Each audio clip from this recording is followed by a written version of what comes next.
Bapa, Putra, dan Roh Kudus. Amin. Bapa di surga, kami ucap syukur atas kehendak-Mu untuk menyelamatkan kami. Begitu dahsyat Engkau mencari kami, supaya kami selamat.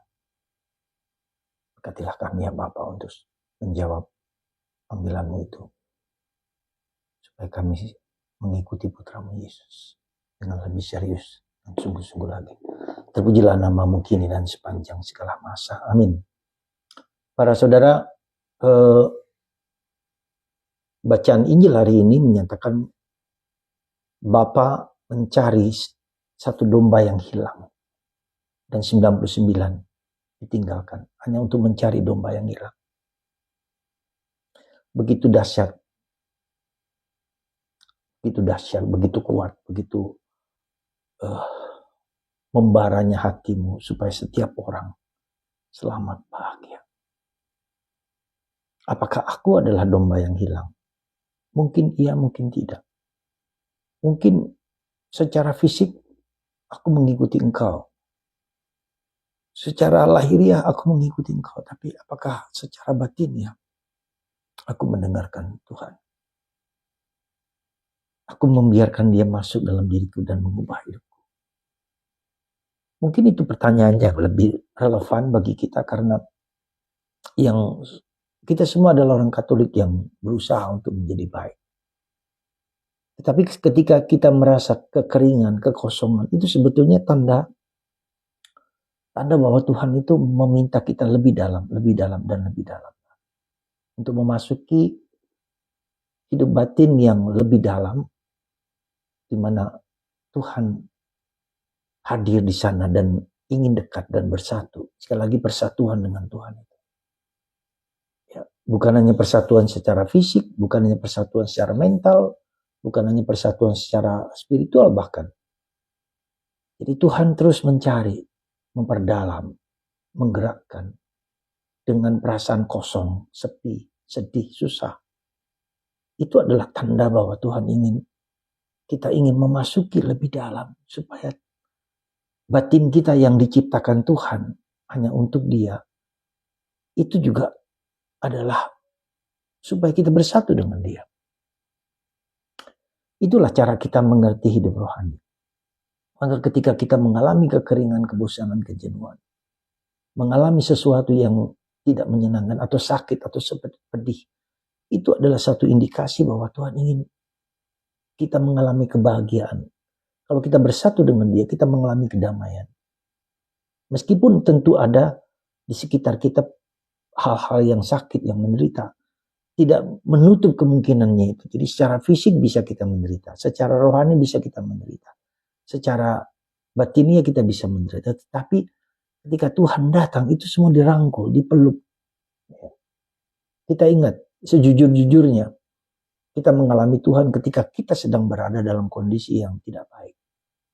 Kita bisa melihat pengalaman dari Santo Titus Bransma ketika dia berada di kamp tahanan Nazi di situ yang keadaannya sangat luar biasa, mengerikan dan menyedihkan, di mana setiap hari dia melihat 1-2 orang yang mati lalu dibakar di depan dia.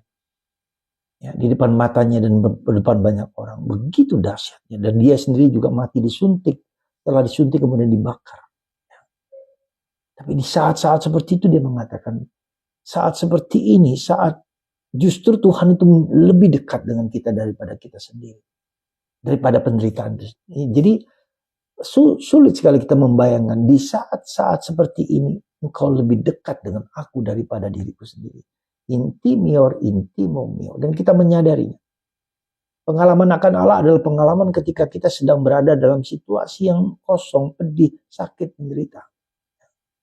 Pengalaman Nabi Elia ketika dia frustrasi, ya, dia marah, dia kecewa karena akan dibunuh. Dan dia tidur, dia marah sekali. Tapi Tuhan datang justru memberi makanan lewat burung gagak. Supaya dia berjalan terus, kembali ke basicnya pengalaman perjumpaan dengan Allah. Itu ketika pergi ke Gunung Horeb, ke Gunung Sinai, ya, di mana Musa mendapatkan 10 perintah Allah. Dia kembali go back to the basic. Jadi pengalaman penderitaan itu justru membawa kita kepada pengalaman Dasar kita diciptakan, dikasihi, dibaptis, diselamatkan itu.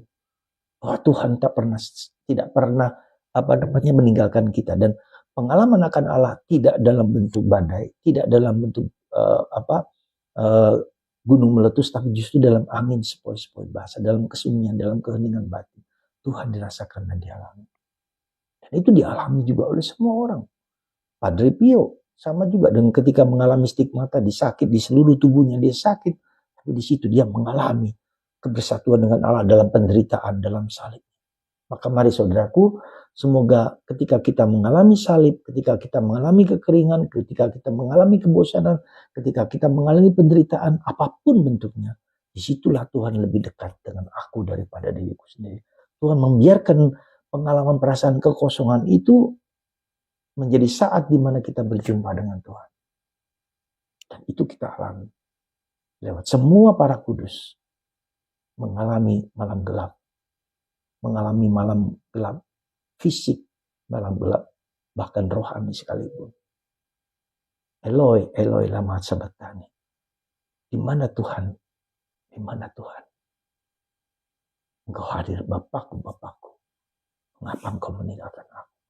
Saat seperti itu, Tuhan hadir dalam diri Anda, diri saya, kita semua. Tuhan mencari kita supaya kita membiarkan Tuhan sendiri menjadi Allah dalam diriku.